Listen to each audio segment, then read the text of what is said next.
You're listening to Morning Edition on this Thursday here on WCBU. I'm Rich Drager. Saturday night is the last sunset before the summer solstice, with Sunday as the longest day of the year. If the skies are clear, it could be a great night for stargazing at the century-old Northmoor Observatory in Donovan Park.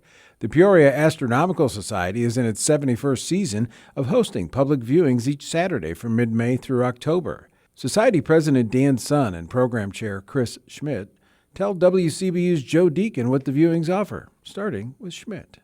The Astronomical Society has been doing this since 1955. It's always been just volunteers. It's our members.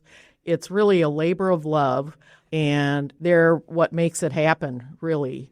And it's low-key, but it's really enjoyable. What can you tell me about what this programming involves? We have the big scope inside, then we bring out a 12.5-inch scope on the ground sometimes, or a 10-inch.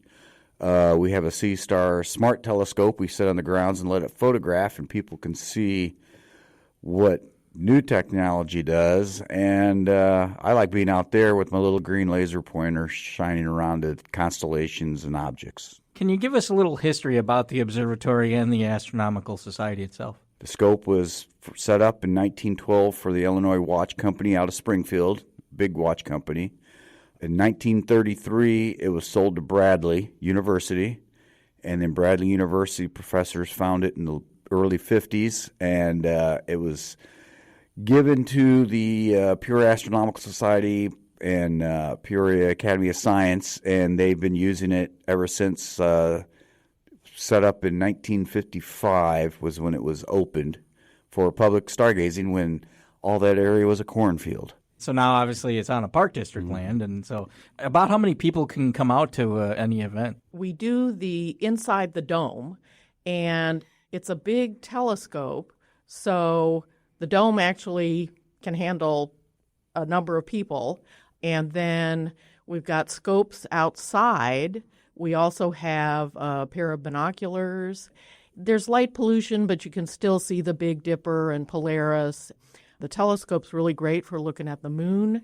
We really have the gamut, and with the C-Star, it's run by phone or tablet. And we can have guests, if they download the app, which is free, the image can be sent to their phones. Wow. There's nothing that compares, for me, to the big telescope. It looks like what I always thought a telescope would look like. That kind of gets me to my next question. So, like, for people who haven't been in the observatory building, I mean, what can you see in the dome? We usually show the brighter objects, planets, the moon. We'll show them some stars that look at that naked eye star right there. Yeah, and then we put a telescope on, and it's actually two with color. We can do a little stuff. Why do you feel it's important for the community to have this opportunity available to access the observatory and view the skies? Well, astronomy and the space, it's like the oceans, the water, the grounds, the land, the air. It's another thing that we can learn from.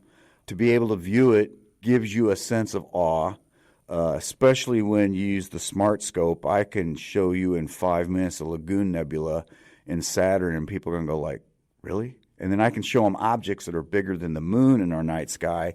They're just too faint for us to see. So it opens up a whole new world that they don't see in their everyday life. We're just really a resource.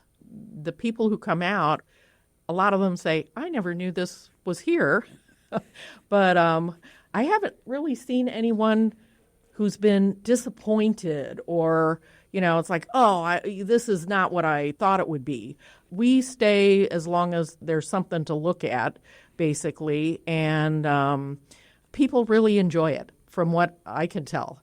That was Chris Schmidt and Dan Sun of the Peoria Astronomical Society talking with Joe Deacon for WCBU Reports. Find more from this conversation at WCBU.org. You're listening to Morning Edition.